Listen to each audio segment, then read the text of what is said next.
Ya está. Ahora sí estamos grabando.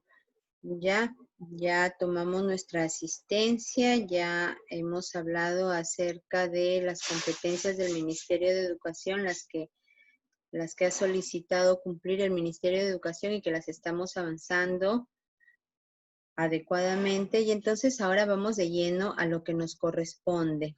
Ya les decía que en esta sesión vamos a revisar el gasto público y vamos a iniciar diciendo que el gasto público pues es aquella inversión que hace el Estado, ¿sí?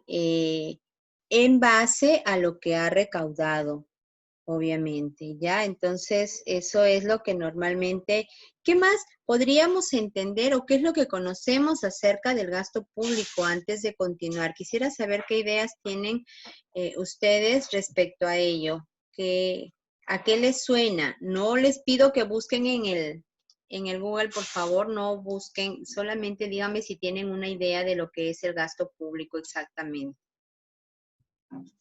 Miss, ¿puedo Miss, participar? yo. A ver, había una voz masculina que fue el primero. ¿Quién fue? Michael, Miss. Maiko. A ver, Maiko, buenas tardes. Hola, Miss. Ya, a ver, lo que puedo entender yo del gasto público, que es la adquisición de bienes y servicios, ¿no? Porque surge a partir de una necesidad. Ya, muy bien. ¿Y quién es el que adquiere estos bienes y servicios? ¿Es el Estado en este caso? El Estado, exactamente, ¿ya? Es la adquisición de bienes y servicios por parte del Estado, ¿de acuerdo? Entonces, todo ello lo hace en base a una programación, no es que gaste por gastar o no es que realice las compras de acuerdo a cómo vayan surgiendo, no, simplemente las necesidades. Van surgiendo las necesidades, pero esas necesidades van siendo encausadas, ¿sí? Dentro de una adecuada programación, ¿ya? Porque además los ingresos que percibe el Estado no son de golpe. Los ingresos que percibe el Estado los va recibiendo, así como va a gastar mes a mes, los va recibiendo también mes a mes. Y en base a esos gastos va encauzando en base a esos ingresos va encauzando la distribución de sus gastos, ¿de acuerdo? Sin embargo, toda esa programación es en base a un determinado plan. El plan en el cual se basa es en el plan de desarrollo concertado, es decir, aquel plan donde las instituciones, todas las instituciones, se juntan para que de manera consensuada se pueda, para que de manera consensuada se pueda tomar decisiones en base a los objetivos que tiene nuestro país y todos caminemos en un solo carro, ¿ya? Un minuto, por favor.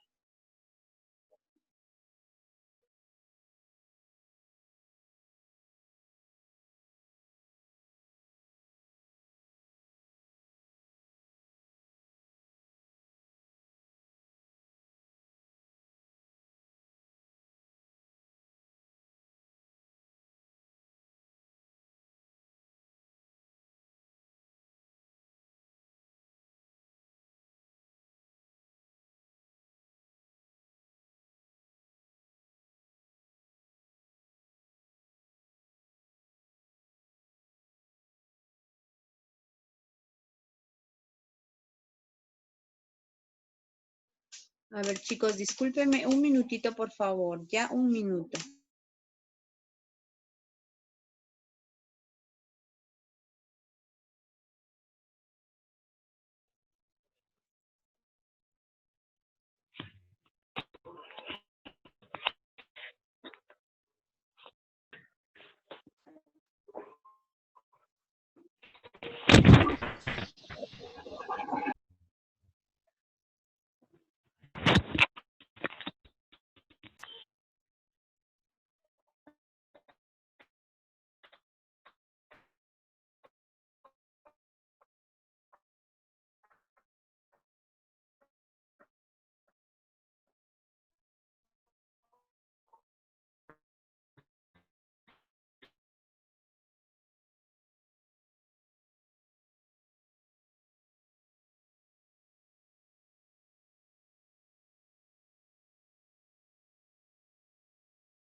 A ver, ¿alguien tiene su audio prendido?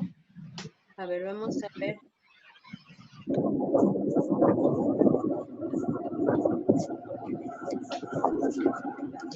Jenny, ya te acabo de apagar el audio, por favor. Ya, a ver, Jennifer Silva, ¿querías decir algo? Tienes la mano levantada.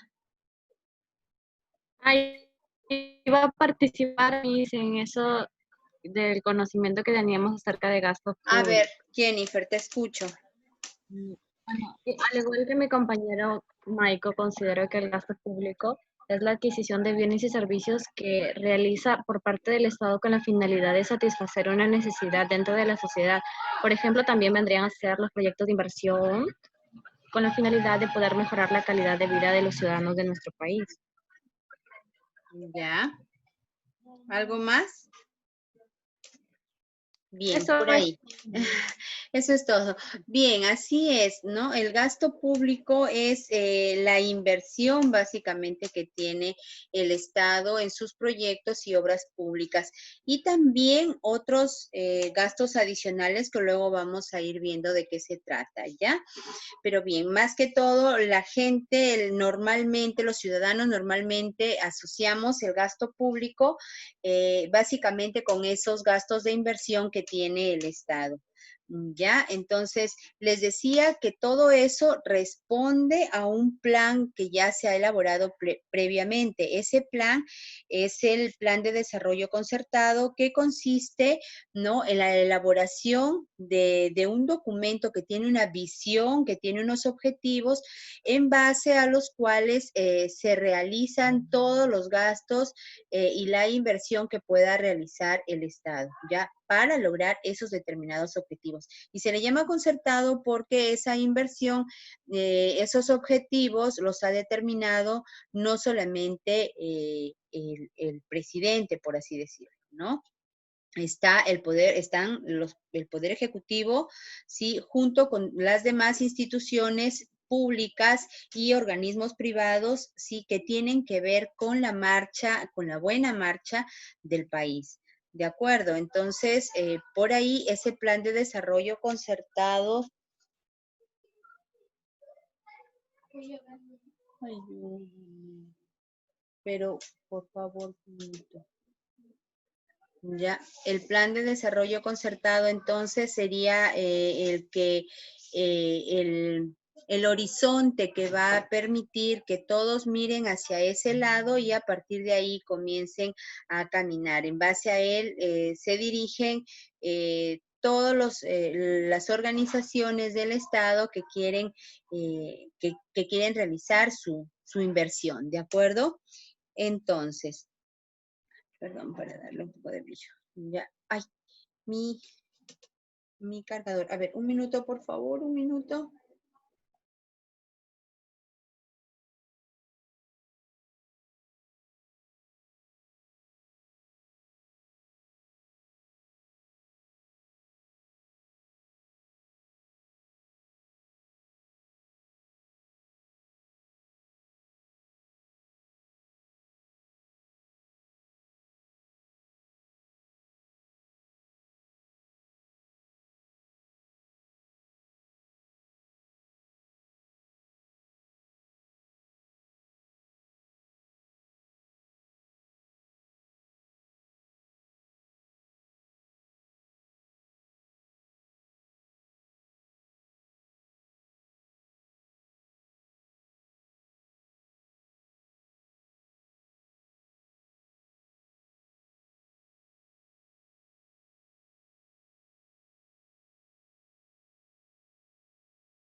Bien, entonces, esa forma que tiene el gasto, el Estado para gastar, la recaudación que tiene, esa forma, ese encauzamiento que tiene para manejar los ingresos y los gastos, ¿sí? Es la política fiscal. Sí, el Estado tiene diversas políticas para realizar su plan de trabajo, ¿de acuerdo? Esas políticas pueden ser económicas, pueden ser monetarias, pueden ser de tipo fiscal, ¿ya? Y en el caso de la política fiscal es básicamente el saber encauzar los ingresos que llegan periódicamente al Estado y distribuirlos de manera adecuada, ¿sí? A través de ese gasto público que va a realizar.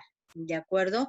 Entonces, la política fiscal es el uso que tiene el gobierno en el gasto y la recaudación de los impuestos, de manera que pueda influenciar en la economía.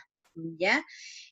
Podríamos decir que la política fiscal es una de las políticas económicas a través de las cuales el gobierno actúa sobre la demanda agregada para reducirla o aumentarla dependiendo de los planes que tenga que realizar. ¿Ya? Ahora, tenemos que tener en cuenta que el gobierno es el único responsable de la implementación de políticas públicas, ¿sí? Cuando quiere provisionar los servicios que no tienen mercado. ¿Cuáles son los servicios que no tienen mercado? Aquellos servicios que no tienen el objetivo de conseguir rentabilidad económica sobre lo que se está presentando, ¿de acuerdo? Por ejemplo, imaginemos que alguna empresa privada quisiera hacerse cargo de las redes de agua y alcantarillado. ¿Ustedes creen que ellos podrían tener la rentabilidad después? Claro que no, porque es un costo completamente elevado y cuando las familias quieran pagar, no van a poder pagar en base a la cantidad que se invirtió. Una empresa privada, por muy fuerte que tenga por mucho que tenga suficiente capital, por muy fuerte que sea su capital, no va a poder asumir esa cantidad porque aun cuando pudiera asumirla, no va a lograr obtener la rentabilidad por parte de los usuarios, ¿verdad? Los usuarios no lograrían, o sea, tendrían que pagar no solamente el servicio de agua, sino también la red, ¿no? Para que pueda redituarse, para que pueda obtener la rentabilidad. Eso sería poco menos que inimaginable, ¿cierto? Entonces, esto no es posible, ¿ya? Quizás hablando de educación y de salud, sí hay empresas privadas que pueden brindarle, por eso están los colegios públicos, privados, perdón, por eso están también las clínicas, las guarderías, ¿no? Mientras que el Estado trabaja con los hospitales, trabaja con los centros educativos públicos, trabaja con los guaguaguasis, ¿cierto? Eso lo hace el Estado y también lo pueden hacer las empresas privadas, pero no siempre es así, porque además no siempre se obtiene la rentabilidad programada. Por ejemplo, pongamos el caso que ya está sucediendo actualmente, ¿no? En el caso de los centros educativos públicos, al Estado le resulta relativamente manejable el brindar educación pública a sus ciudadanos, ¿cierto? Mientras que así como sí hay posibilidades para brindar educación de manera privada, sin embargo, cuando hay situaciones de crisis, no es sencillo afrontar por parte de los padres de familia una educación privada así como así, ¿no? Ahorita ustedes ven que está el pleito porque los padres de familia no quieren cancelar de manera adecuada o de la manera que están pidiendo los colegios privados, ¿cierto? Se están quejando que los servicios no se están prestando como se presentan de manera presencial, que la situación está completamente difícil, que no hay trabajo, etcétera. Entonces, la situación está complicada para los colegios privados. ¿ya? Igual para los centros de salud, ¿no? Para un centro de salud del Estado, para un hospital, de alguna manera se puede conseguir el servicio, se puede brindar, se puede hacer acuerdos, convenios interestatales, etcétera, ¿no? Mientras que para una clínica ya no es tan sencillo cuando brinda el servicio y no obtiene o no logra obtener el pago de la manera sencilla por parte de... Miss, buenas tardes. Buenas tardes. Miss, dice Juárez Nizama que que le permite el ingreso. Ya, a ver, vamos a ver. Gracias. Ya, sí, está por aquí. Ya está.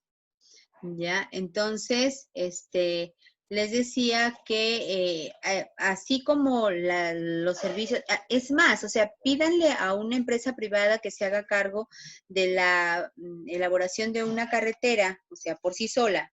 ¿A quién le va a pedir que pague todo lo que ha gastado? O sea, el gasto sería completamente oneroso y si los peajes que son sencillos son difíciles de pagar, imagínense si se tuviera que redituar, ¿no? Lo que se ha gastado en la fabricación de una carretera, en la construcción de una carretera. Sería realmente inimaginable. Entonces, servicios de esa naturaleza que no tienen mercado, ¿sí? Son los que está obligado el gobierno como responsable para su implementación. ¿De acuerdo? Entonces, por eso es que el Estado necesita recaudar, obligatoriamente necesita recaudar los impuestos porque de lo contrario no va a tener con qué conseguir los recursos. ¿De acuerdo? El Estado puede emitir billetes y monedas, pero solamente lo va a hacer en base a la producción que se tiene y para pagar exclusivamente gasto corriente. Pero no puede no puede fabricar billetes y monedas para comenzar a realizar obras públicas, porque eso llevaría indiscutiblemente a un tema inflacionario, que es lo que ya hemos visto en la tercera sesión. ¿De acuerdo? Entonces, no es sencillo. El Estado no puede fabricar billetes y monedas indiscriminadamente. Lo que tiene que hacer es basarse en la recaudación de impuestos para poder ahí recién llenar sus arcas, ¿no? Y a partir de ahí realizar el gasto que necesita realizar. ¿De acuerdo? Entonces, esa política que tiene el Estado, esa es la que tiene que realizar, que conseguir, ¿de acuerdo?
Bien, entonces, ¿cómo es que el gobierno realiza esas políticas de gasto fiscal? Lo que realiza es en base a 3 componentes, ¿de acuerdo? El primero es el gasto final en el consumo de bienes y servicios, ¿sí? Que es básicamente parte del gasto corriente, ¿ya? Y parte del gasto de capital. ¿De acuerdo? El segundo es las transferencias, que vamos a verte aquí a qué se refiere, y el tercero es la inversión pública. Vamos a hablar de cada uno de ellos, ¿ya? Estos tres componentes son sumamente relevantes, pero cuando hablamos de gasto público, cuando hablamos de demanda agregada, básicamente nos estamos refiriendo al primero y al último, ¿de acuerdo? Al gasto final en consumo de bienes y servicios y a la inversión pública.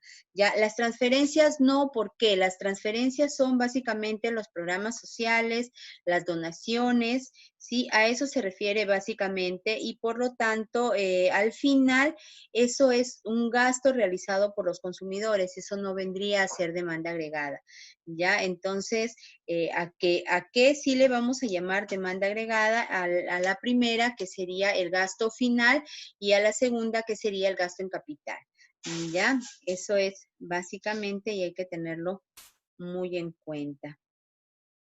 Ya, entonces, nos olvidamos de la parte de arriba que es todo un entripado, podríamos decir, y que lo único que hace es darnos a entender o lo podemos concluir como el uso del gasto gubernamental tanto en la recaudación de los impuestos como en el gasto que se tiene que realizar para influenciar de manera positiva en la economía, ¿de acuerdo? Para ir ayudando a que la economía se sienta completamente reactivada, ¿ya? Y es que es así, a ver, vamos a una diapositiva que quería que vieran ustedes por aquí, porque es muy ilustrativa. Me había topado con ella y me gustaría que... Ahí está. No sé por qué no la puse al inicio. Como la voy a editar, la voy a poner en su momento. Ya, de esto se trata. Ya, de esto se trata. Ya, las cuentas fiscales hablan del resultado económico que va a tener el sector público en base a los ingresos, que es los impuestos, frente a los gastos, que es la distribución que se va a tener. ¿De acuerdo? Cuando los ingresos son mayores que los gastos, estamos hablando de un superávit fiscal.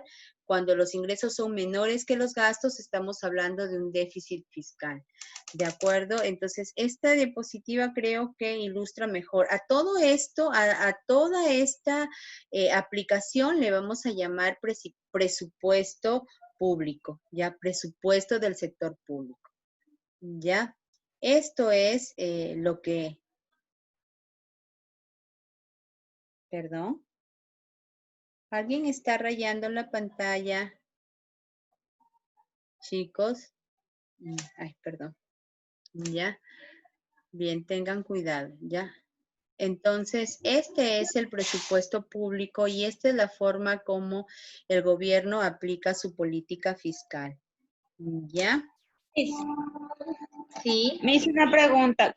Cuando los ingresos son mayores a la política fiscal, dijo que había un superávit comercial, ¿verdad? ¿Cómo? Para entenderle ahí en ese cuadrito, decía que ingresos cuando los ingresos son mayores a la política fiscal, se dice que hay un superávit fiscal. Sí, sí. Ok. Sí, lo que pasa es que, o sea, ¿por qué le llamamos, por qué dice aquí y ya no se ha puesto ingresos mayores que los gastos? Porque obviamente de este resultado se está hablando. Cuando este resultado es mayor que 0, estamos hablando de que los ingresos son mayores que los gastos, por eso va a dar mayor que 0. Ya, de lo contrario, sería o igual a 0, que significa ingresos iguales a los gastos, ¿sí? O sería menor que 0 cuando los ingresos son menores que los gastos, implicaría un negativo, ¿cierto? Entonces, cuando se realiza en una cuenta fiscal este balance, debería darnos positivo. No siempre nos da positivo y generalmente suele pasar que terminamos en negativo, es decir, en un déficit fiscal. ¿Por qué? Porque el gobierno siempre está invirtiendo en el sector público, siempre está realizando muchas obras y a veces no le abastece con la escasa recaudación que se tiene. ¿De acuerdo? Todavía estamos en un momento en el cual la recaudación adolece todavía de ser una recaudación sana, completa, bastante equilibrada. No, hay un montón de evasión de impuestos, hay un montón de informalidad, sí, hay un montón de actividades ilegales, de contrabando, de ese tipo. Entonces, definitivamente hay una evasión tremenda y eso hace que terminemos, y obviamente hay en qué gastar, hay muchísimo. Entonces, eso hace que terminemos en un déficit fiscal muy grande. ¿De acuerdo? Sin embargo, no sé si ustedes recordarán, yo me acuerdo que en esa entrevista que le hizo Rosa María Palacios a Waldo Mendoza, no sé si ustedes recordarán en que él decía, él mencionaba que a pesar que el déficit fiscal se sigue dando, no hay que tenerle miedo porque en realidad se está gastando en lo que se debe, ¿ya? Y el gobierno tiene que pensar en eso, en conseguir una mayor recaudación probablemente, en realizar actos, estrategias de mejoramiento de la recaudación, sí, por supuesto. ¿Por qué? Porque el déficit fiscal, perdón, el gasto fiscal no lo puede disminuir debido a que tiene muchas obras que realizar y aún así resulta escaso. ¿No? Aún así resulta que hace falta todavía y nos quedamos cortos frente a esa inversión, ¿no? Imagínense dejar de hacer centros educativos, imagínense dejar de hacer hospitales, dejar de hacer centros de salud, dejar de hacer carreteras. No, no se puede porque hay que gastar si es que se quiere lograr el mejoramiento de la calidad de vida del país, hay que invertir. No nos podemos endeudar tampoco, por mucho que el Fondo Monetario Internacional nos quiera brindar el apoyo, al final vamos a tener que devolver eso, por lo tanto no nos podemos seguir endeudando, ¿no? Sin embargo, lo que podríamos hacer es mejorar la recaudación y aplicar las estrategias adecuadas, ¿no? Ver de qué manera se puede ir eliminando o reduciendo cada vez más el contrabando y de qué manera se puede ir consiguiendo evitar o disminuir esa evasión constante de impuestos que hay en nuestro país. Desde las empresas más grandes hasta las más pequeñas, siempre están tratando de sacarle la vuelta al Estado para lograr evadir los impuestos. ¿De acuerdo? Entonces, eso es por ahí, ¿no? Me he saltado esta diapositiva, así que vamos otra vez hacia arriba, ¿ya? Entonces, la política fiscal es la manera como se encausan los impuestos en los adecuados gastos, ¿ya? Los dos instrumentos, entonces, básicos, las dos herramientas básicas de la política fiscal son los impuestos y el gasto público, ¿de acuerdo? Las decisiones que va a tomar el gobierno se van a plasmar en el presupuesto del sector público. El presupuesto del sector público se elabora un año antes, se planifica un año antes del año en el que se ejecutan los gastos. ¿De acuerdo? Entonces, si si mi año fiscal va a ser el año 2019, yo tuve que haber tenido en cuenta cuánto es aproximadamente lo que me va a ingresar y en base a ello, el 2018, todo el 2018, trabajar en la elaboración de ese presupuesto 2019. El año 2019 yo me voy a dedicar solamente a gastar, a ejecutar lo que yo ya había planeado. Pero paralelo a esa ejecución del año 2019, yo ya tengo que, a través de mi equipo técnico, ya junto con la ciudadanía, y por eso vamos a hablar de aquí del presupuesto participativo, ¿sí? Yo ya tengo que ir planificando mi presupuesto, elaborando mi presupuesto del año 2020. Ya, entonces el presupuesto del año fiscal, el presupuesto público del año fiscal se planifica un año antes. ¿De acuerdo? Entonces, por ahí van las cosas, ¿ya? Miss, Sí. disculpe, acá de Chalaco está que se nos va el internet cada rato, está entra y sale, entra y sale. Ya no hay O sea, problema. Ya en el momento, yo estoy dando a admitir a todas las personas que están, que las está expulsando el internet. sí, Miss, no te hago como 3 veces ahorita, que se Ya. sale y vuelta. Ajá, Ya, ya. Miss, Ya, no hay problema, ya. ya, Miss. También Gracias. ay, a mí también me acaba de jugar una mala pasada. Ya. Bien, entonces, otra cosa que tenemos que tener en cuenta es que el gasto público es uno de los componentes del PBI de un país. Ustedes recordarán que el PBI tiene entre sus principales variables económicas, ¿a qué?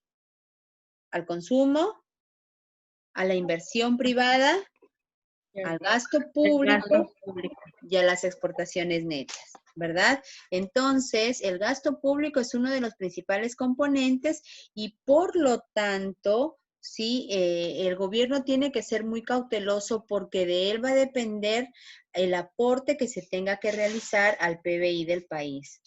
De acuerdo, entonces, en la medida en que se realice un adecuado gasto público, se va a poder hablar de una reactivación de la economía, ¿no? Es verdad que una de las fuerzas principales de la reactivación de la economía es la inversión privada. Ustedes se acuerdan que cuando realizaban la entrevista la semana pasada al presidente del IPE, él decía, más es la inversión privada, porque es 18% del PBI, que la inversión pública, que solamente es 4%.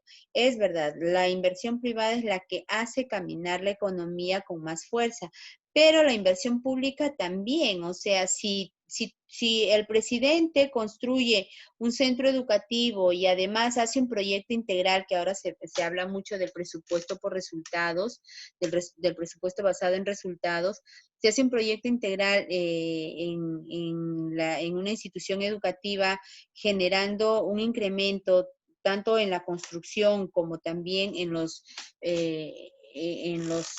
administrativos, en los profesores, en los auxiliares, se hace todo un proyecto integral. ¿Qué es lo que se va a lograr ahí? Que conseguir personas capaces, niños que tienen una adecuada educación, que han vencido las tasas que se están estableciendo, que están batiendo récords, que están además listos para lanzarse a los siguientes niveles educativos. Sí, y por lo tanto no vamos a, y además se disminuye la tasa de analfabetismo. Entonces, todo eso implicaría reactivar la economía. ¿Qué otra cosa reactivaría la economía?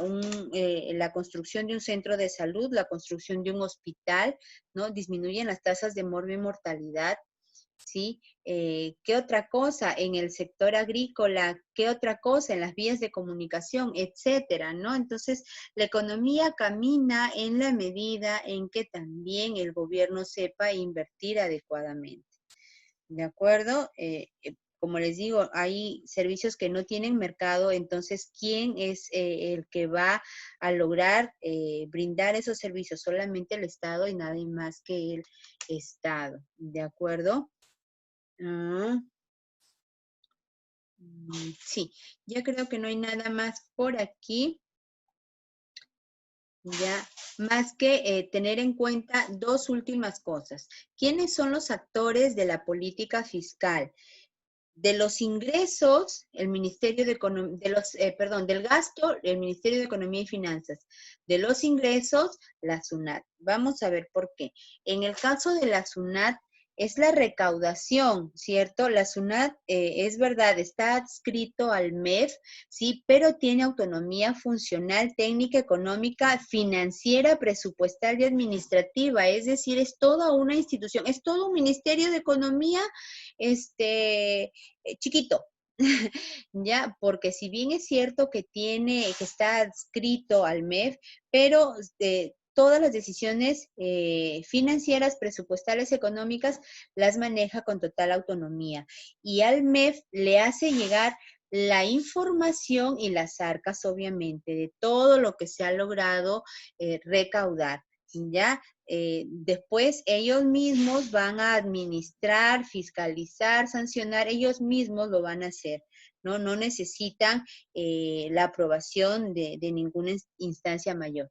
Manejan todo lo que es los impuestos y en base a ello le entregan todo lo necesario para que el MEF decida gastar. ¿Qué es lo que va a hacer el MEF? Ya el Ministerio de Economía y Finanzas va a ser quien va a distribuir los gastos luego de la recaudación entregada por la SUNAT. ¿A quién le va a distribuir los gastos y de qué manera? Va a distribuir a las 1.800 municipalidades que actualmente tiene nuestro país, a los 24 gobiernos regionales, y a la provincia constitucional del Callao, y a los ministerios, a los sectores, ¿sí? de la parte pública. A todos ellos les va a distribuir, ¿sí? lo recaudado y lo va a hacer mes a mes. El presupuesto no se entrega, las transferencias no se entregan de manera anual, porque también sería imposible, ¿no? Conforme van llegando, se van distribuyendo y por lo tanto eso se hace mes a mes. Ya toda la información, eso sí, le llega al servidor que hay en el Ministerio de Economía y Finanzas de manera completamente centralizada. Ya toda la información que llega a través del Sistema Integrado de Administración Financiera va a parar al Ministerio de Economía y Finanzas, ¿sí? Y ahí se comienza a hacer el análisis de la distribución en base a una serie de prerrogativas que tiene cada entidad. Es decir, no es que se reparta por igual, ¿no? Se ha recaudado 25 millones de soles, allá lo dividimos entre 1.800 más 24 más 32 o más 15 ministerios, ya, perfecto. Entonces salen 1.890 y a cada uno lo dividimos en partes iguales. No. No es así, ¿no? Cada municipalidad tiene sus propias particularidades, sus propias necesidades, su propio aporte, ¿no? Algunas tienen unos cánones especiales, ¿no? Algunos aportan al canon petrolero, al canon minero, otros al canon hidrobiológico, otros al canon pesquero, etcétera, ¿no? Entonces, todo eso se comienza a redistribuir, ¿ya? Por lo tanto, a nadie le corresponde por igual, pero sí a cada quien le corresponde lo justo, ¿no? En base a la demografía, en base a la necesidad, en base a los índices de pobreza, en base a bueno, ya dijimos a la demografía, ¿no? Es decir, en base a la población, en base a la extensión, etc. ¿Ya?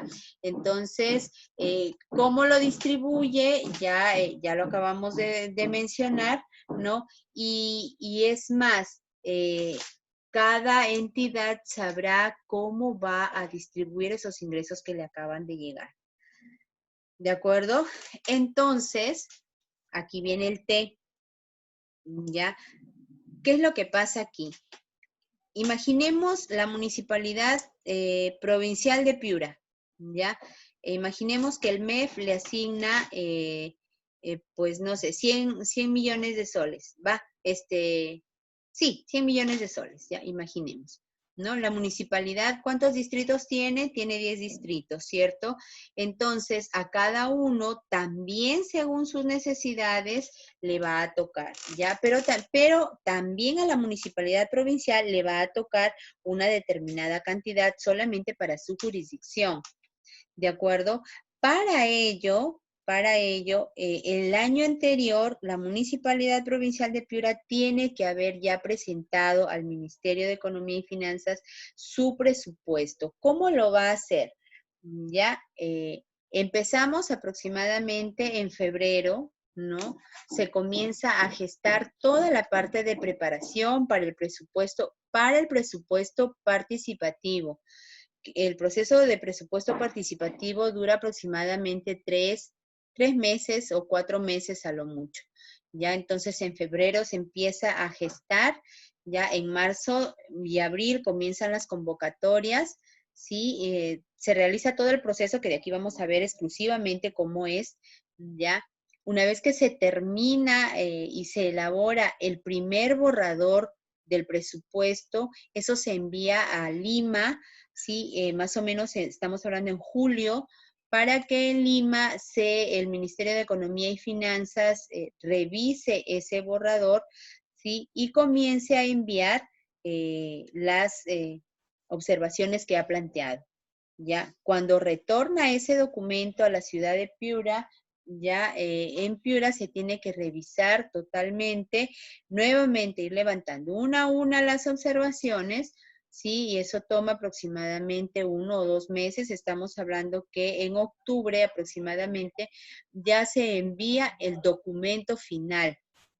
El documento final, incluso ahí puede ir una persona delegada, generalmente es el jefe de planeación y presupuesto, ¿no? Tiene que ir acompañando el documento a la ciudad de Lima para que ahí trabaje con el Ministerio de Economía y Finanzas en el levantamiento de las últimas y mínimas observaciones que se hayan podido presentar, ¿no? Estamos hablando que en noviembre aproximadamente retorna ese documento a la ciudad de Piura, y en Piura, como ya están las observaciones levantadas, ya está aprobado por el Ministerio de Economía y Finanzas, simplemente se entrega el documento final al Consejo, ¿no? Al Consejo Municipal, que está conformado por el alcalde y sus regidores, y ellos son quienes aprueban el documento, pero ya de manera legal, ya no tienen que hacerle ninguna observación porque ya todas se enviaron y se reformularon en el Ministerio de Economía y Finanzas. Con ese documento, una vez aprobado, se empieza la ejecución del siguiente año. Ese documento, ¿cómo se llama? Se llama Presupuesto Institucional de Apertura, el llamado PIA. ¿Ya? Entonces, esa es la forma como camina el presupuesto y cómo se van gastando las cosas. ¿De acuerdo? Cómo se van gastando los ingresos que van a ir llegando. ¿Ya? ¿Alguna pregunta al respecto? Miss, una vez que se aprueba ese documento, ahí recién le asignan la cantidad, el presupuesto, ¿no? Lo que pasa es que ese documento, Betty, ¿cierto? Sí, ¿Sí? Miss. Ya, Sí. lo que pasa es que ese documento, va a ser el documento a partir del cual se van a empezar a gastar los ingresos que le van llegando. Ese documento empieza a trabajarse a partir del 1 de enero del siguiente año, ¿sí? Pero en ese documento, ¿qué está? En ese documento está como primera parte o a la cabeza el ingreso que le llega a la municipalidad. Como te decía, aproximadamente 100 millones, imaginemos, yo no sé exactamente cuánto es el presupuesto, ¿ya? Pero imaginemos que el de Piura es 100 millones, ¿ya? Entonces, llega ese presupuesto mes a mes, ¿ya? Imaginemos.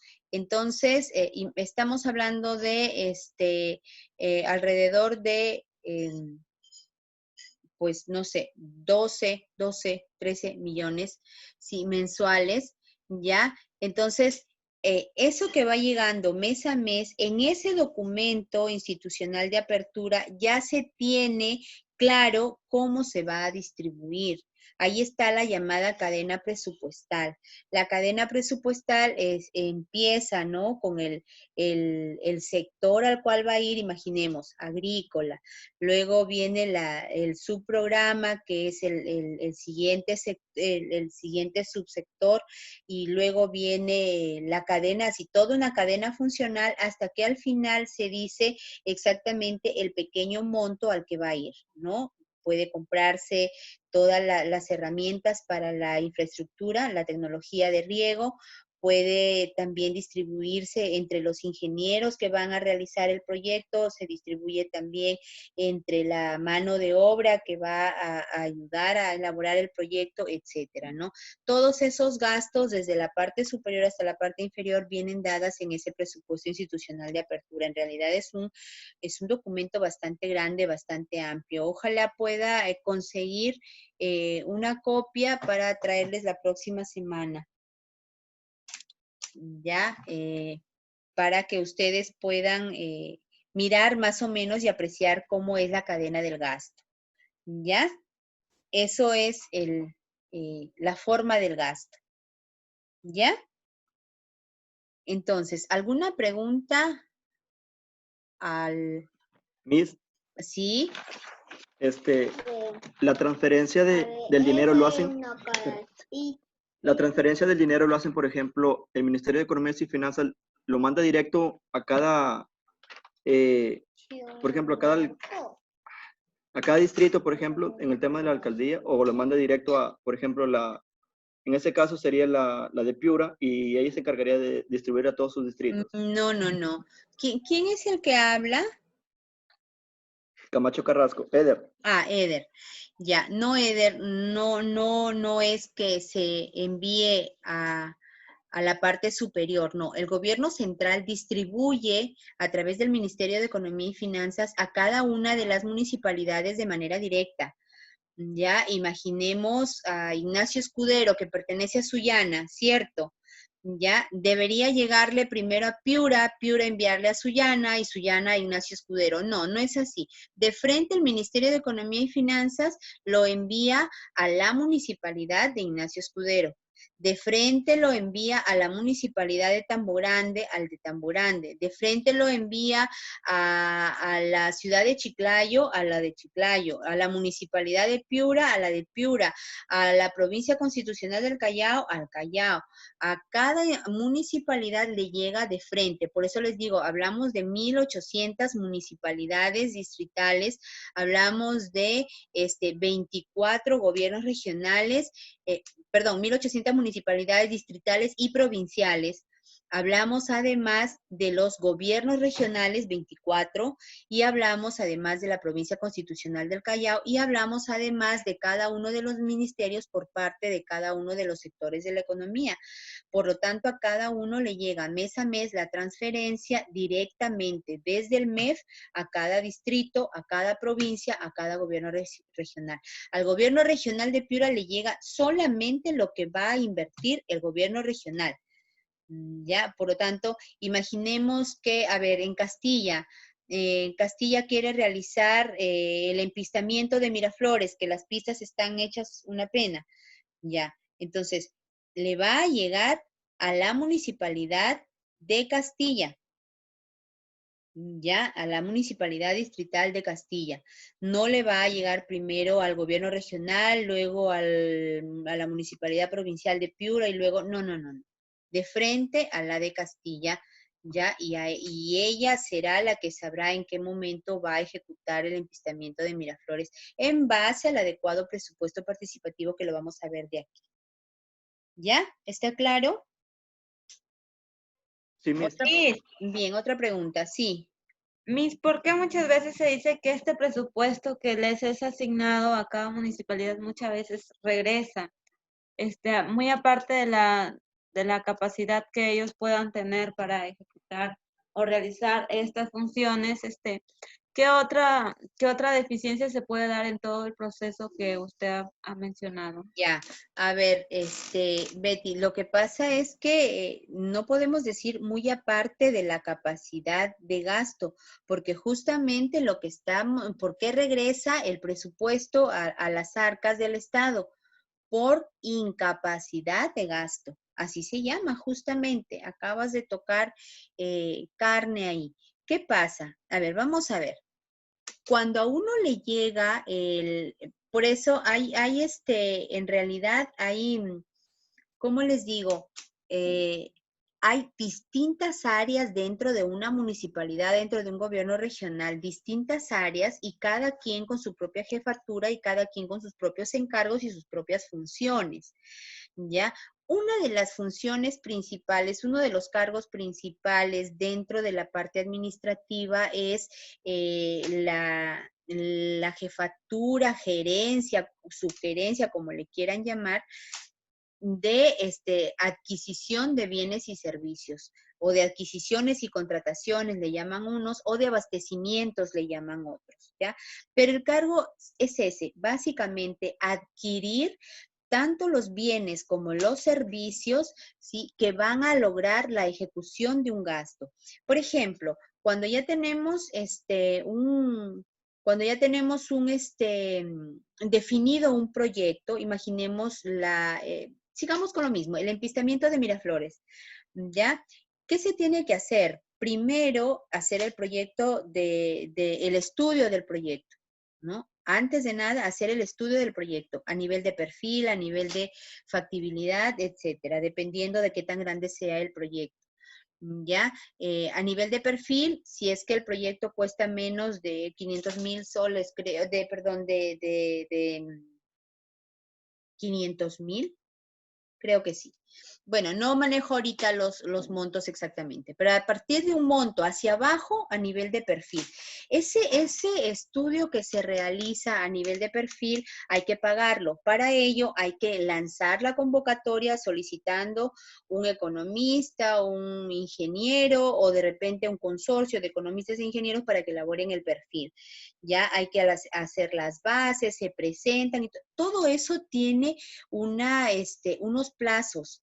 Esos plazos, ¿quién los determina? La OCE, el organismo de contrataciones y adquisiciones del Estado. Ya habrán escuchado hablar del famoso OCE, ¿de acuerdo? Entonces, este organismo establece los plazos, ¿ya? Y abastecimientos tiene que correr, porque tienen que elaborarse el estudio de preinversión, que es el perfil. Una vez que ese estudio se envía vía Banco de Proyectos al Ministerio de Economía y Finanzas y es aprobado, ya se da la viabilidad y se comienza con el estudio de inversión, ya no el estudio de preinversión, sino el estudio de inversión o el llamado presupuesto, ¿sí? O expediente técnico. Ya, donde ahí ya no tiene que haber mucho, ya no tiene que ver mucho el economista, sino básicamente el ingeniero de obras, porque va a desglosar ya en la parte técnica. ¿Qué se va a adquirir ahí? Los ingenieros, los materiales, los residentes, los supervisores, todo lo que implica el presupuesto para realizar la ejecución. Ese expediente también tiene sus plazos. Hay que contratar a los ingenieros, si se presentaron, si no se presentaron al concurso, si se declaró desierto, se amplía el proceso, si hubieron observaciones, hay otra ampliación del proceso, etcétera. Imaginemos que todo se empezó, como ya se tenía el proyecto aprobado en el presupuesto participativo del año anterior, entonces todo empieza a trabajarse más o menos a fines de enero, por ejemplo. La parte de la preinversión. Más o menos se toman un mes en hacer el perfil, o 2 meses en hacer el perfil, con plazos y todo. Un mes más para que los ingenieros hagan el expediente técnico, con plazos y todo. Una vez que se entrega y se aprueba, se empieza la ejecución, la adquisición de los bienes, ¿no? Adquirir los materiales, las maquinarias. No se van adquiriendo como si la municipalidad pudiera hacerlo de manera independiente cada bien, ¿no? Que compren tantos cilindros de brea, que compren, que alquilen la maquinaria, no, eso no lo hace la municipalidad. La municipalidad lanza la licitación respectiva, de tal manera que en esa licitación van a participar las empresas constructoras. Se presenta una, se presenta otra, se presenta una tercera, se pelearon entre ellas, surgieron observaciones, el plazo para absolver las observaciones, el plazo para las apelaciones respectivas, ¿no? A veces no se presentaron o se presentaron indebidamente, el proceso se declara desierto. Todo eso tiene plazos. ¿Ya? Y todo eso se va llevando de acuerdo a los plazos. No es que mientras más rápido mejor, no. Se van respetando los plazos y es más, si una empresa se da cuenta que no se han respetado los plazos, tiene derecho a denunciar. Entonces, todo eso va siguiendo unos determinados plazos y por lo tanto, el jefe de abastecimientos o el gerente de adquisiciones o como quiera llamarse el área, tiene que correr ¿en qué? En elaborar todo antes de los plazos respectivos para que, como los plazos son largos y se tienen que respetar, entonces no haya ampliación de plazos, sino solamente los plazos exactos. Mientras que ganan las empresas con sus apelaciones, sus denuncias, sus peleaderas y todo, esto se va terminando de hacer más o menos en junio, a veces en julio, cuando las áreas saben correr. ¿De acuerdo? Los cheques salen de inmediato, las entregas salen de inmediato, la constructora está lista, empiezan a trabajarse, ¿sí? En julio más o menos, ¿ya? Comienza a trabajarse y la municipalidad está prohibida de entregar adelantos. Por lo tanto, no tiene que la empresa ir entregando avances y se le va cancelando. Hay empresas que comienzan a trabajar y abandonan la obra, se van. La municipalidad no sabe qué hacer con ese dinero que tiene ahí mientras hace la denuncia respectiva a la empresa que se fue porque tuvo problemas, porque no sé qué, las denuncias respectivas, sacar una nueva licitación, etcétera, los plazos siguen corriendo. Entonces, ¿qué pasa? Llega noviembre, ¿ya?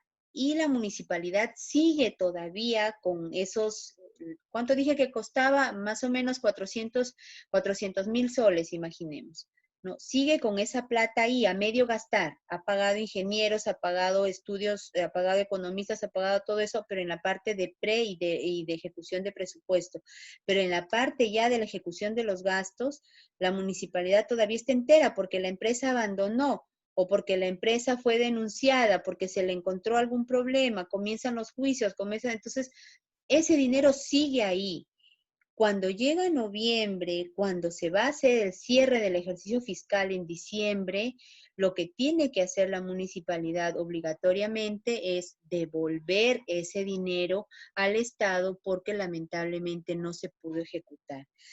Pero obviamente a la municipalidad no se le va a decir que devolvió porque es súper honrada, porque dijo que mejor para el próximo año, no. Se le va a recibir ese dinero, pero tendrá su proceso por incapacidad de gasto.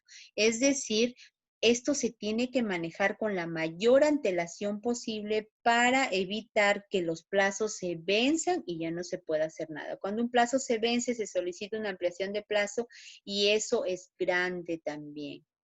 ¿Ya? Entonces, es por eso que, ahora, no solamente sucede eso cuando la empresa abandonó la obra.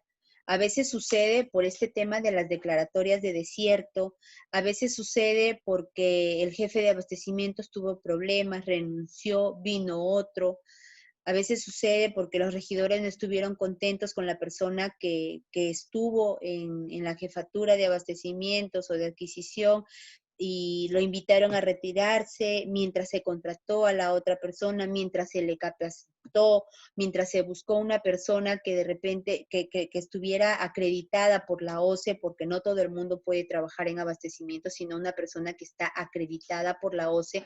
¿Y cómo se realiza esa acreditación? Uno participa en una evaluación, ¿ya? Uno participa en una evaluación, tienes que estudiarte la ley, te realizan esa evaluación en la OCE respectiva de la zona, bueno, en nuestro caso en Piura, la OCE es en Castilla, ya vas ahí, das el examen y si tienes más de 42 puntos te dan la primera acreditación. Si tienes si tienes más de 33 puntos, te dan la primera acreditación. Si tienes más de 42 puntos, te dan la segunda acreditación. Y si tienes por encima de, me parece que es 60 puntos para adelante, te dan la tercera acreditación.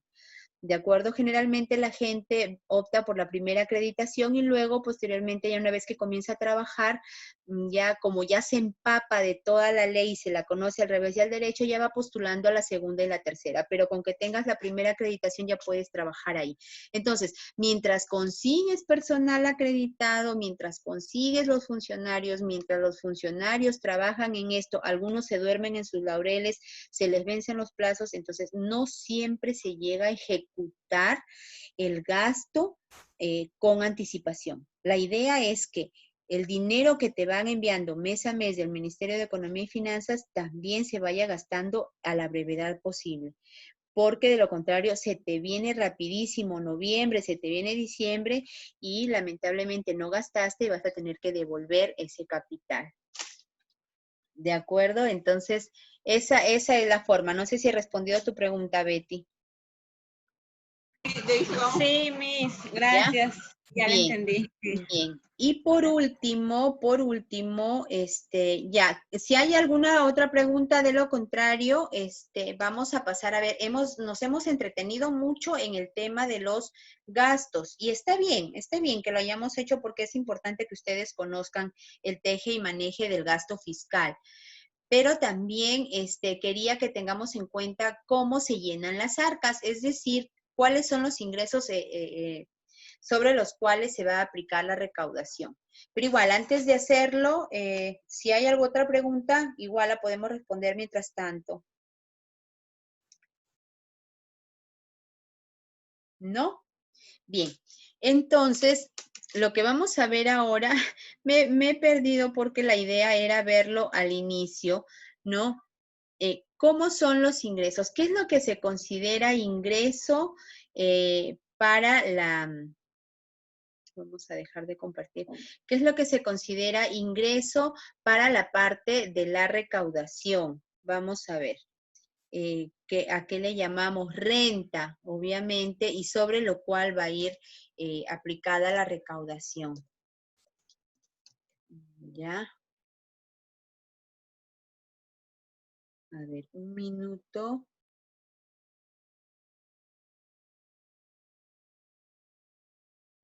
Por aquí les voy a compartir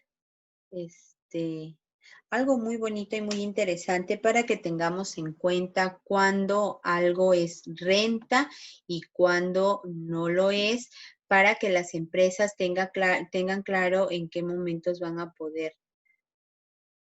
A ver, por aquí está. Vamos a hacerlo más grandecito. Lo que pasa es que quiero que vean un videíto,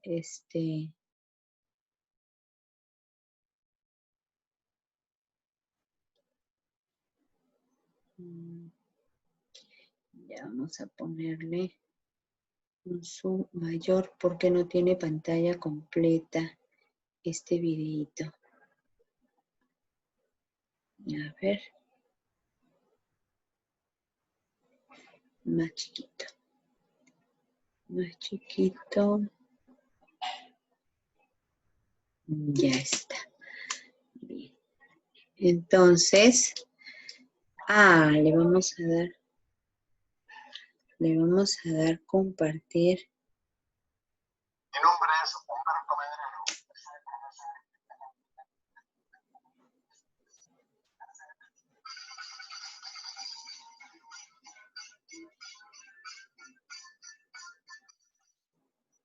Es uno de los más significativos en el Perú y en cualquier país. Por eso, mi nombre es Humberto Medrano y soy profesor en la Facultad de Derecho de la PUC. Y esto es Enlace Derecho.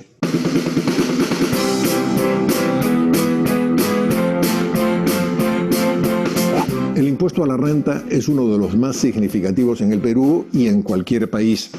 Por eso interesa saber qué debe entenderse por renta para fines tributarios. No existe una definición aceptada universalmente, pero hay distintas teorías que explican este concepto. Por ejemplo, la teoría de la fuente o renta producto, en cuya virtud... A ver, ¿se está viendo y se está escuchando bien? Sí, Miss. Ya. Se ve medio... Ahora sí. Mi nombre es Se ve borroso, Miss. y soy profesor en la Facultad de Derecho de la PUC. Y esto es Enlace Derecho.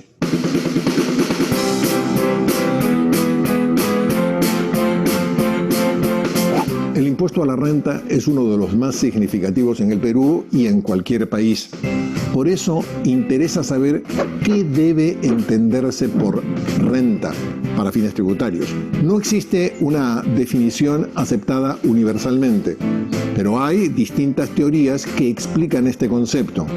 Por ejemplo, la teoría de la fuente o renta producto, en cuya virtud solo se considera como renta la utilidad periódica o susceptible de obtenerse periódicamente de una fuente más o menos durable. Por lo tanto, la permanencia de la fuente y la generación periódica son las dos consideraciones esenciales para que una ganancia o un ingreso califique como renta. Veamos los casos entonces en los que un ingreso o una ganancia o un incremento de patrimonio no califica como renta con arreglo a esta teoría. Lo más notorio es el caso de la sucesión, de la herencia o el caso de la donación. Tratándose de una herencia, fallece el padre, el hijo lo hereda e incrementa su patrimonio. Pero como es evidente, se trata de un ingreso que no habrá de repetirse, que es aislado, que es eventual, etc. Por lo tanto, no obstante el incremento patrimonial que se ha producido, esa ganancia, ese beneficio no tiene la condición de renta para fines jurídicos en el Perú. Lo mismo podríamos señalar en el caso de quien obtiene un importante premio en la lotería, en la carrera de caballos o en un casino. ¿Es enriquecimiento? Sin duda. ¿Ganancia? Desde luego. ¿Renta? No, porque no es un ingreso periódico ni susceptible de obtenerse periódicamente. Pero el carácter de renta, de una ganancia, de una utilidad, es importante no solo para el caso de las personas naturales, como ocurre en los ejemplos que hemos propuesto. También sucede en el caso de las personas jurídicas, en el caso de sociedades o empresas. Como se sabe, una empresa tiene activos y pasivos. En su activo aparece todo aquello que es de su propiedad o todo aquello que se le debe, por ejemplo, cuentas por cobrar. Dentro del activo podemos distinguir entre el activo negociable y el activo no negociable. El activo no negociable o activo fijo es aquel que sirve para producir los bienes o servicios que constituyen el giro de la empresa de la cual se trata. Por ejemplo, instalaciones, equipos, maquinaria, inmuebles. Son utilizados para producir. No están destinados, no tienen como fin ser enajenados. Pero puede acontecer que en un cierto momento una empresa decida vender esta clase de bienes. Vende la maquinaria y obtiene una utilidad. Si en el territorio del que estamos conversando domina la teoría de la fuente o de la renta producto, es claro que la ganancia que se obtiene como consecuencia de estas enajenaciones no estaría sujeta al impuesto a la renta porque no tendría la condición jurídica de renta. Tenemos también la teoría del balance o del incremento patrimonial. Conforme a esta teoría, es renta toda ganancia, no importando si ella es eventual, fluye periódicamente, si se traduce en un nuevo bien. Lo único que importa es la diferencia patrimonial que existe entre el 1 de enero de un año y el 31 de diciembre del mismo año. No hay, sin embargo, que conozcamos leyes en el mundo que establezcan o que asuman este concepto de renta. Tenemos también la teoría del flujo de riqueza en el caso de empresas ubicadas en el Perú. Nuestra legislación señala que tratándose de sociedades o de empresas se considera como renta cualquier ganancia obtenida en el devenir de las actividades de tal empresa en sus relaciones con otros particulares donde participan en igualdad de condiciones y consienten en el nacimiento de obligaciones. Sin embargo, no obstante esta definición de flujo de riqueza asumida por la ley peruana en el caso de empresas, no toda ganancia, no todo ingreso, no toda utilidad califica como renta para los fines de nuestro impuesto. Señalemos algunos casos en que eso no existe. Por ejemplo, imaginemos la hipótesis de una empresa que ha pagado en exceso un impuesto. Conforme al Código Tributario, tiene derecho a solicitar la devolución, pero no solamente derecho a solicitar que se le devuelva lo que pagó indebidamente o en exceso, sino que adicionalmente el Estado le pague intereses. Estos intereses constituyen un pago hecho por el Estado por mandato de la ley y en consecuencia no están dentro de la definición del concepto de renta que establece la teoría del flujo de riqueza. Otro caso sumamente interesante es el de la restitución de derechos arancelarios o drawback. Acontece que una empresa industrial constituida en el Perú es exportadora de productos fabricados en el Perú. Pero para poder fabricar estos productos requiere importar algunos insumos o materia prima. Al efectuar la importación de estos artículos que necesita, paga en la aduana los correspondientes derechos de importación. Pero una regla general es que no se pueden exportar impuestos. El Estado decide restituir los derechos de importación que pagó cuando ingresaron esos insumos al Perú. Pero, ¿cómo lo hace? La ley establece que el exportador que importa insumos o que importa materia prima por la cual paga derechos de importación, tiene derecho a una restitución que consiste en el 5% del valor FOB de exportación. Como resulta evidente, el 5% del valor FOB de exportación resultará en la mayoría de los casos superior a el importe pagado con ocasión de la importación de los insumos. También entonces se sostuvo en un primer momento que esa diferencia tenía la condición de renta, pero el Tribunal Fiscal, con los argumentos que ya hemos señalado, resolvió que no existía renta en ese caso porque el beneficio, la ganancia, el ingreso no derivaba de las relaciones entre particulares, sino se trataba de sumas que el Estado pagaba por mandato de la ley. Finalmente, otro ejemplo interesante es lo que ocurre con las indemnizaciones que pagan las compañías de seguros cuando ocurre algún siniestro en la empresa. Sucede que conforme al derecho de seguros, nadie puede lucrar con la póliza.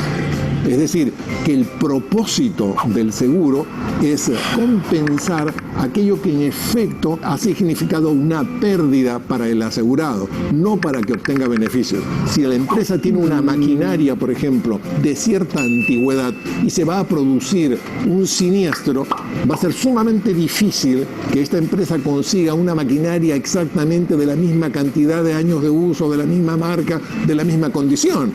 En esa hipótesis, entonces, se permite que el seguro se tome a valor de reposición. Y si en efecto ocurre el siniestro, nos vamos a encontrar que el bien siniestrado tenía un valor determinado, 1 millón de soles, por ejemplo. Y sin embargo, la compañía de seguros ha pagado a la empresa 3 millones de soles porque ese es el valor de un activo nuevo similar al siniestrado. Gran pregunta entonces, ¿constituye renta la diferencia entre el valor que tenía el bien que ha desaparecido y la suma pagada por la compañía de seguros? El legislador toma algunas precauciones y señala que para efectos tributarios el valor de esta nueva maquinaria, que acaba de costar 3 millones en el ejemplo, va a tener como costo computable el mismo valor que tenía la maquinaria siniestrada, es decir, 1 millón. Con esto se consigue que en la hipótesis de una enajenación por la empresa que recibió la indemnización, se considerará como utilidad la diferencia entre el costo que tenía el bien siniestrado y el valor que se obtenga en la enajenación. Ya sabes lo que debe entenderse por renta para fines tributarios. Esto fue Enlace Derecho. Hasta la próxima.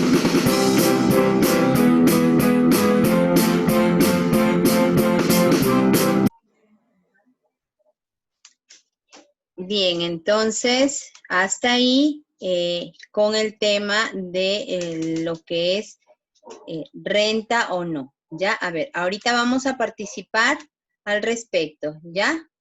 A ver, un minuto, por favor. Van levantando su...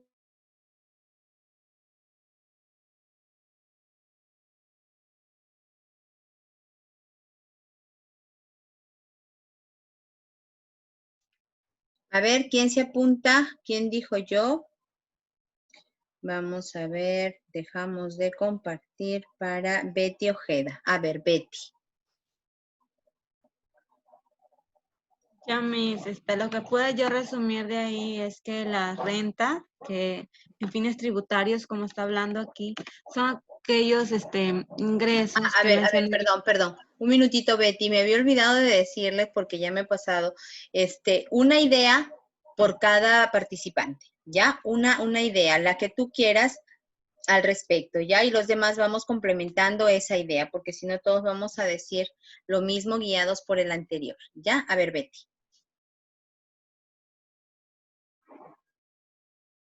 Betty, hola. Miss, ya le decía, sobre la renta en términos tributarios, Miss, que se puede resumir que son todos aquellos ingresos que constituyen tanto las utilidades o beneficios que rinda una actividad o las actividades que tiene el Estado, ¿no? En beneficio de los ciudadanos. Ujú. Ya, Aquí muy se bien. habla también de varias teorías, Miss, pero ya es un poco más que se extendió. Muy bien, Betty. Muchas gracias. Otra persona, Jennifer. Adelante, Jennifer Silva. Ya, Miss, de acuerdo al video, nos dice que el impuesto a la renta es un impuesto más significativo, no solo en el Perú, sino también en los demás países del mundo. Y una de las teorías que nos habla es la teoría de la fuente o renta del producto. Aquí dice que se considera renta todos los ingresos que se dan de manera periódica. Por ejemplo, no se considera renta la herencia. Cuando, por ejemplo, muere un familiar y hereda a su hijo, no se considera renta porque esta es una situación que se da alejada, no se va a dar periódicamente, y también no se considera renta cuando alguien se gana la lotería, porque como lo dije, tampoco no es una actividad que se da permanentemente, sino de manera alejada. Ya. Y también dice que para las empresas, ya sea una empresa natural, ya sea persona natural o jurídica, el activo y los pasivos, el activo en este caso, Jennifer, esa sería la otra idea y ya no hemos dicho que para dar oportunidad a que todos puedan participar. ¿Ya, Jennifer? Entonces, Ya, muchas gracias. Ya, gracias. A ver, ¿alguien más?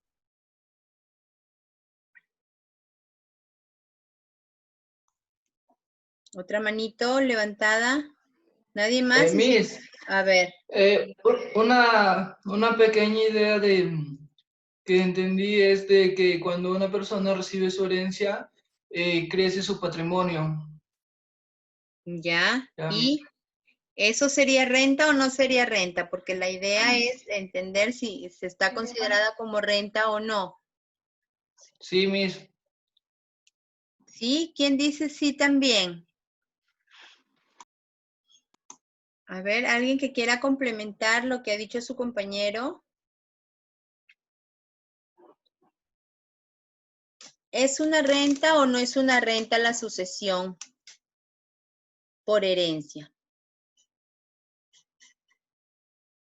Chicos, ¿han estado atentos o han descansado mientras iba pasando el video? No es una renta, Miss, no es A una ver, renta. Jennifer, ¿por qué?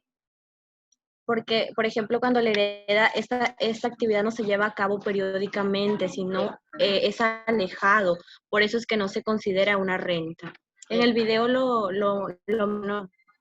Sí, Miss, además dice que no todos los ingresos forman parte de la renta, Miss. Por No eso es todos que se los dan ingresos son varias renta. Ese era teorías. el corazón del video, ¿no? Que no todos los ingresos son renta y que había unos que tenía que separarlos de ahí. Muy bien. ¿Alguien más? Si no, voy a pasar a explicar el video exactamente para todas las personas que se han dormido. Ya han hecho la siesta con el video, ¿cierto? Bien, entonces Miss, ¿puedo hablar? Sí, Leslie, claro que sí. Miss, ¿me escucha? Sí, Leslie. Ya, nos dice que en las personas jurídicas tenemos activos y pasivos, que también nos dice que tenemos los activos no negociables y activos no negociables. Y en los activos no negociables se dice que son los que producen los bienes para la empresa y que, por ejemplo, las instalaciones, las máquinas y los equipos que utiliza para su actividad. Es lo que puede entender. ¿Ya? ¿Y esos son renta o no son renta cuando se venden? Cuando se venden sí mismos, porque es una actividad que está haciendo. Sí, a ver, ¿quién apoya o quién dice que no? Lo que acaba de decir su compañera.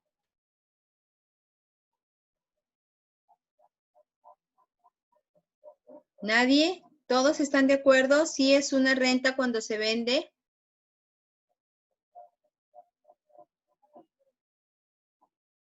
Chicos, hola. ¿Nadie ha estado atento al video?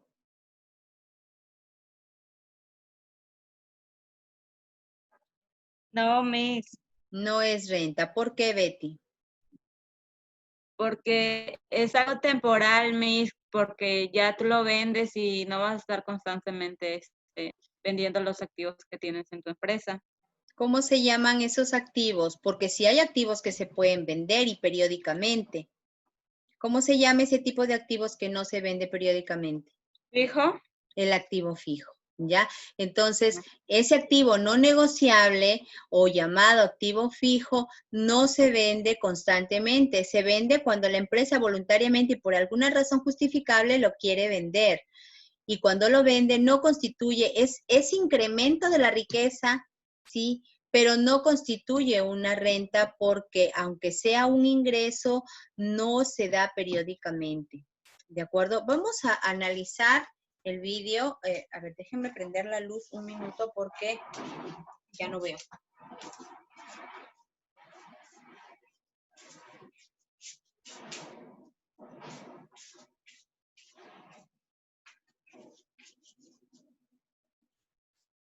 A ver, vamos a leer exactamente algunas cosas que yo he tomado nota cuando he estado analizando este vídeo. Vamos para tratar de un poco sacar las ideas principales. Yo quería que ustedes lo hicieran así, idea tras idea tras idea, y por eso no las dejé a sus compañeras seguir porque pensé que se iban los demás a resentir de que estaban diciéndolo ya todo. Y me doy cuenta que no participan porque seguramente se han quedado dormidos mientras he estado pasando el vídeo. Bueno, qué pena. Qué mal, chicos, qué mal. Bueno, la idea es que con este video lo que nos decía Humberto Jara, este especialista, Humberto Medrano, este especialista en derecho tributario, la idea era que no todos los ingresos que le llega a una persona natural o jurídica necesariamente van a ser renta y por lo tanto no todos los ingresos están obligados a tributarse. ¿De acuerdo? Entonces él decía, existen algunas teorías que indican que cierta forma de ingreso son renta y el resto no. Entonces, una de las principales teorías, la más avalada, era la teoría de la fuente o teoría de la renta producto. ¿Ya? ¿Esto qué dice? Que un ingreso se constituye como renta en tanto hay permanencia en la fuente, ¿sí? Es decir, que sea más o menos durable y además haya generación periódica, ya que sea de generación periódica, es decir, que la periodicidad se brinde, de lo contrario, eso no sería renta. Entonces, ¿quiénes no serían renta, por lo tanto? Cuando recibes una herencia, porque no todos los meses te va a estar muriendo el papá o la mamá, ¿cierto? Entonces, cuando recibes una herencia, eso no es renta. Cuando recibes una donación, tampoco, nadie te va a estar dona y dona y dona, ¿no? Lo donaron por única vez, ¿no? O a lo mucho una siguiente vez, pero ya no te van a estar donando todo, tampoco es renta. Cuando te ganas la lotería, imagínate, a veces te puedes morir y nunca te ganaste la lotería, pero a veces te la ganaste una vez, pero no te vas a estar ganando todos los meses la lotería, ¿cierto? Entonces, o no todos los meses ganas en el casino, o no todos los meses ganas en estos juegos de azar. Entonces, eso tampoco constituye renta. Eso es en el caso de las personas naturales. En el caso de las personas jurídicas o empresas, sí, estamos hablando de que tienen sus activos y sus pasivos. En la parte de activos están los negociables y los no negociables. En los negociables están obviamente las mercancías, las cuentas por cobrar, y eso sí es de periodicidad, por lo tanto eso sí sería renta y está obligado a tributarse. Lo que no sería renta serían aquellos activos no negociables, es decir, las instalaciones, el equipo, la maquinaria, los inmuebles. ¿Por qué no serían renta? Porque aunque los vendas en algún momento determinado, solo será por aquella vez.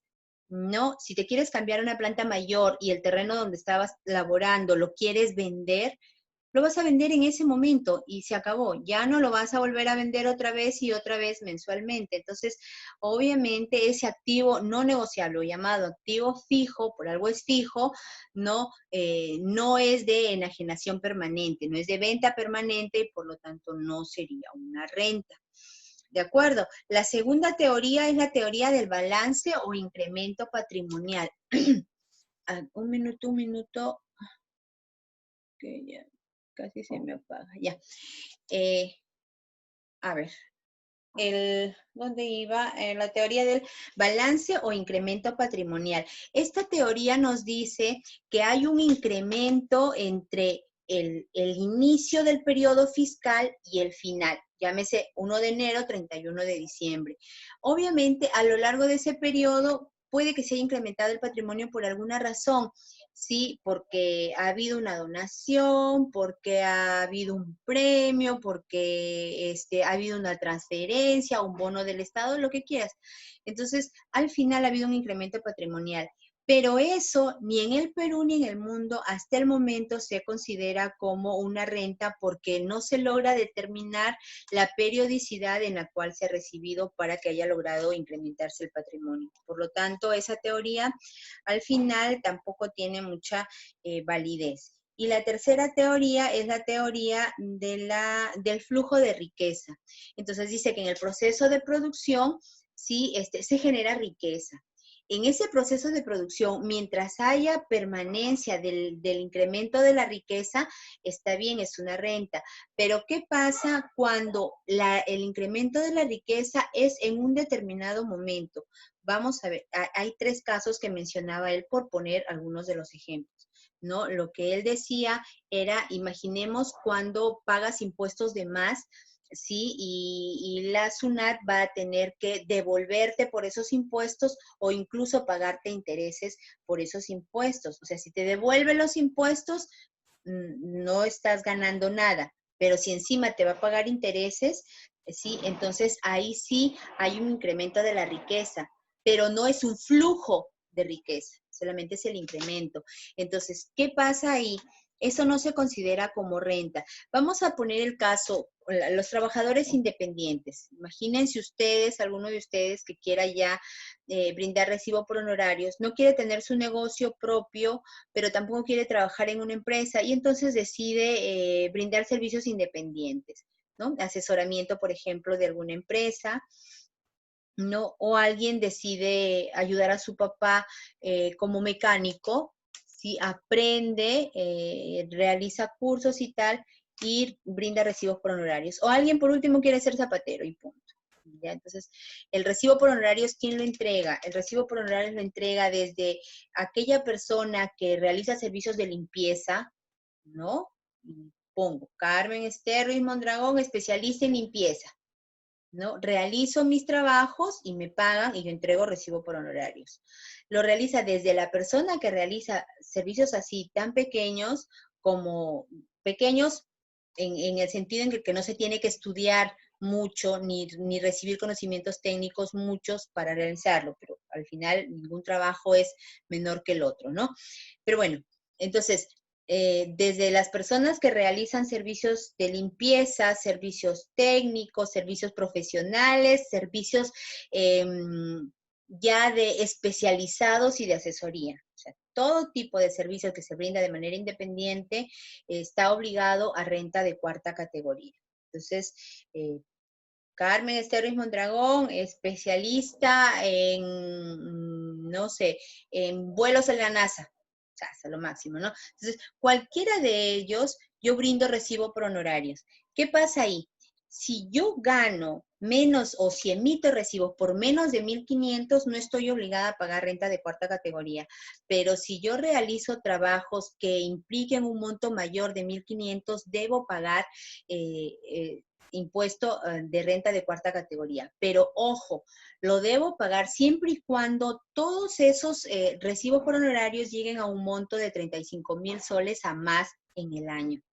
Si yo me doy cuenta que bueno, no tengo muchos, no trabajo con mucha gente, no soy muy conocida y no sé qué, entonces siento que no voy a brindar servicios por un monto mayor de 35,000, presento mi solicitud a la SUNAT y yo estoy exonerada. La SUNAT me emite un documento y yo con ese documento, cada vez que realice servicios mayores a 1.500, presento el documento y de inmediato me exoneran y no me cobran impuesto a la renta de 4ª categoría. Sin embargo, imaginemos que me olvidé o que decidí o pensé que probablemente sí iba a recibir dinero por un monto mayor de 35,000, etcétera. Entonces, este mes yo hice, por ejemplo, un proyecto, pero era pequeñito, era no sé qué, me pagaron 1.000 soles. El próximo mes me conseguí un proyectón y me dieron un monto de 3.000 soles. ¿Ya? Entonces, como no he sacado y como pienso que voy a ganar más de 35.000 en el año, entonces pago. 3.000 soles va en la parte de arriba, como se hace una factura, 3.000 soles menos el 8% que es el impuesto a la renta, 240 igual al monto, entonces a mí me pagan el monto descontado y los 240 van a la SUNAT, pagué a la SUNAT. Ya el próximo mes no recibí nada, el próximo mes me gané 500 y emití mi recibo, el próximo mes me gané 2.000, pagué 160, ¿no? 2 por 8, 16, 160. El otro mes recibí solo 300, el otro mes recibí 800, el otro mes cerca de Navidad hice un proyecto y no sé qué, me gané 5.000 y pago. 5 por 8, 40, 400 soles. Entonces, ¿qué pasa? Voy a la SUNAT y cuando yo hago mi sumatoria me doy cuenta, wow, no me ha salido ni 20.000. Ah, no, entonces yo debía estar exonerada, pero yo ya había pagado a la SUNAT 160 primero, había pagado, ¿cuánto dije? 240 después y luego por los 5.400 soles. Entonces, he pagado alrededor de 1.500 soles en puro impuesto. No, señor, voy a la SUNAT. Aquí vengo a demostrar con mi libro de ingresos y gastos que no he recibido más de 35.000 soles, ni siquiera he llegado a 20.000. Vengo a reclamar que se me devuelvan los impuestos que yo pagué en su momento. Me hacen la auditoría correspondiente, se dan cuenta que efectivamente yo no recibí más de 35.000, me hacen la sumatoria, etcétera, y la SUNAT me devuelve los impuestos que yo entregué de más y encima unos intereses, porque no es lo mismo que yo haya tenido 160 soles en su momento a que los haya pagado a la SUNAT. El dinero siempre tiene un valor en el tiempo. Ya, entonces, ¿qué pasa ahí? Que la SUNAT, encima de que me va a devolver mis intereses, me va a indemnizar, es decir, perdón, encima que me va a devolver mis impuestos, me va a indemnizar y por lo tanto me va a dar intereses por el tiempo en el que mi dinero estuvo en calificación de impuestos en las arcas de la SUNAT. ¿Ya? Esos intereses en algún momento se pensó que podrían constituir renta y sobre eso pagar impuestos. Pero ahora se dice definitivamente no, porque esa es una indemnización que te está pagando la SUNAT por el dinero que tú aportaste inadecuadamente. ¿De acuerdo? Así es, ahí es cuando sucede el tema, el primer punto, que era cuando el Estado te devuelve impuestos que pagaste, ¿no? O si de pronto estabas en un régimen donde debías pagar solamente 20 soles y contabilizaste mal tus ingresos, hiciste un estimado inadecuado y terminaste pagando 50 soles, si estás en el RUS, por ejemplo, ¿no? Entonces, ¿qué va a pasar ahí? Tú puedes ir a hacer tu reclamo con tus boletas, las boletas que estás emitiendo y decir, bueno, yo no he percibido más de 5.000 soles en este mes y no sé por qué tontamente he pagado 50 soles en vez de pagar solo 20 soles, vengo a que se me devuelva. Ya, esa es otra forma. Y así sucesivamente cuando se pagan impuestos que no se debieron pagar, ¿no? Por exceso de impuestos, por equivocación, por etcétera, ¿no? Entonces, al final del periodo, cuando llega el 31 de diciembre, los primeros días de enero, cuando tú haces la declaración del impuesto a la renta, ahí tú puedes decir a la SUNAT que hubieron pagos que no se debieron hacer y que por lo tanto exiges la devolución de tu dinero. Te hacen la devolución del dinero, pero además te hacen el pago de intereses porque el Estado sabe que ese era un dinero que tú lo pudiste haber gastado adecuadamente en las ventas y no lo hiciste, ¿no? Por haber pagado de más a la SUNAT. ¿Ya? Entonces, ese es el primer caso. El segundo Miss, caso... una preguntita. Ajá, sí, Guadalupe. Miss, en el caso de que, como usted decía, en el caso de que la persona se haya equivocado, pero ella de los ingresos que había percibido, ¿también le tienen que pagar intereses siendo un error de la persona, no de la SUNAT? ¿Cómo? ¿En qué caso? ¿En qué caso, Guadalupe?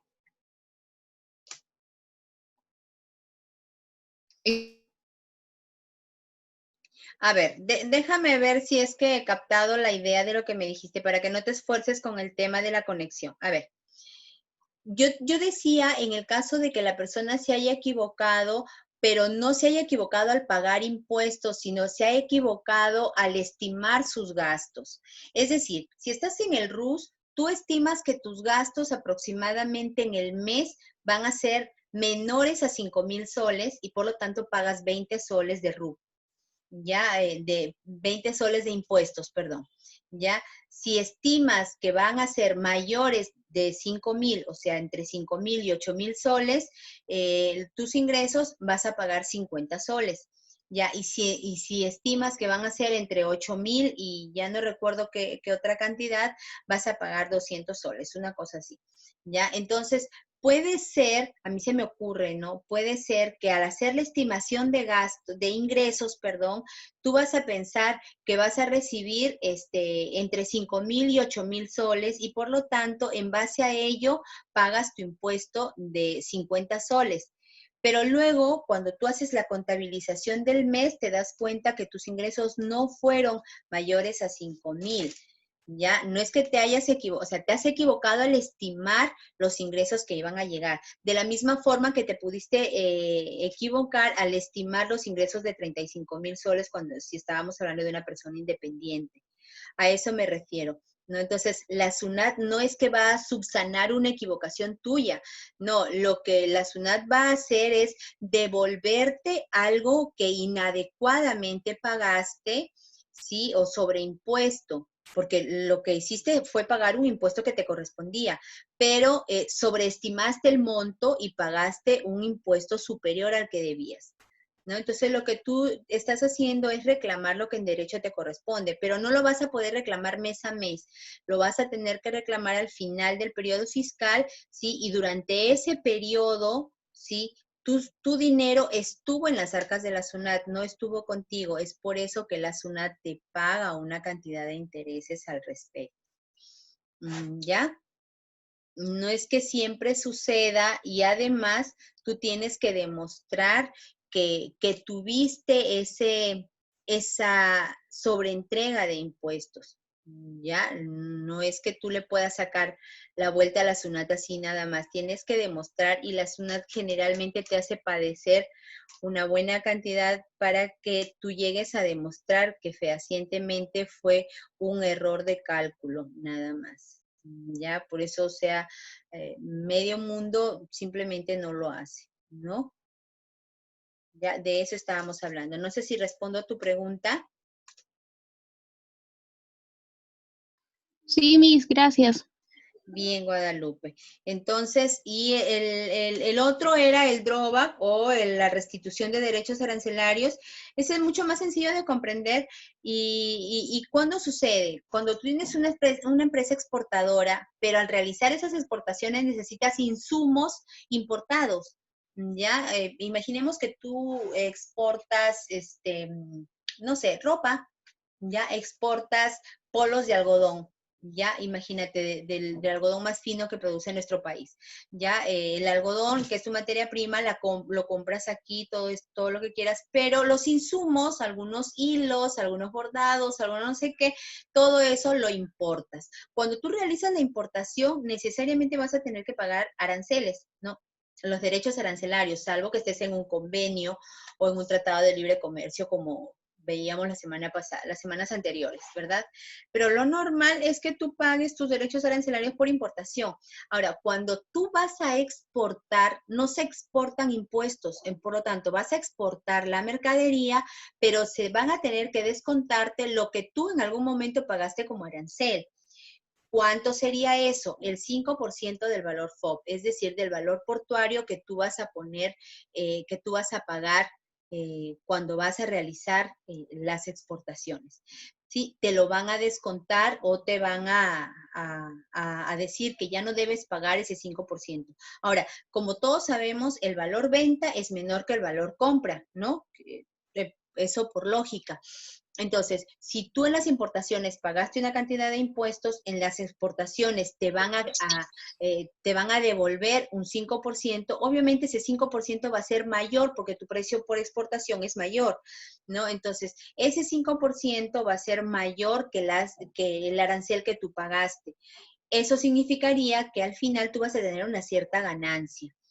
¿Ya? Esa ganancia ya no es considerada como renta porque es parte del proceso simplemente, ¿ya? Eso no es renta también, ¿ya?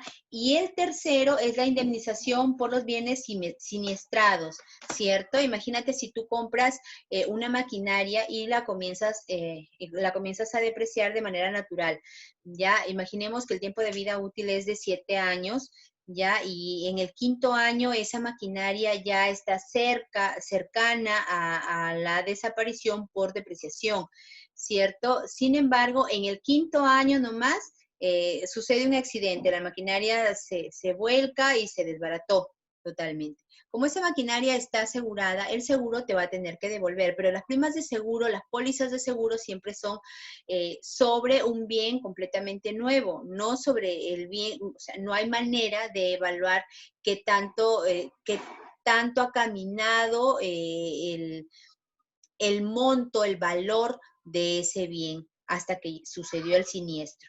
Entonces, lo que hace el seguro es simplemente devolverte o pagarte como si el bien hubiera estado totalmente nuevo. Es la única forma. Por eso ese es el T, las ganancias y las pérdidas que tiene la compañía de seguro. Bueno, pérdidas entre comillas, porque obviamente como pasan a veces muchos años hasta que se terminó el pago del seguro y nunca pasó nada y entonces la compañía de seguros nunca tuvo ninguna pérdida.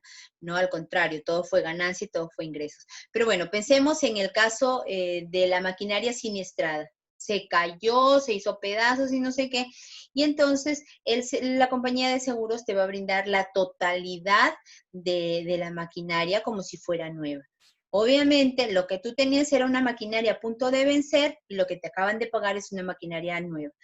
Si tú decidieras vender ese bien, obviamente te irías en coche. ¿Por qué? Porque ya el bien que tú tenías anteriormente no daba para más casi, faltaban solo 2 años para depreciación. Por lo tanto, has tenido una ganancia.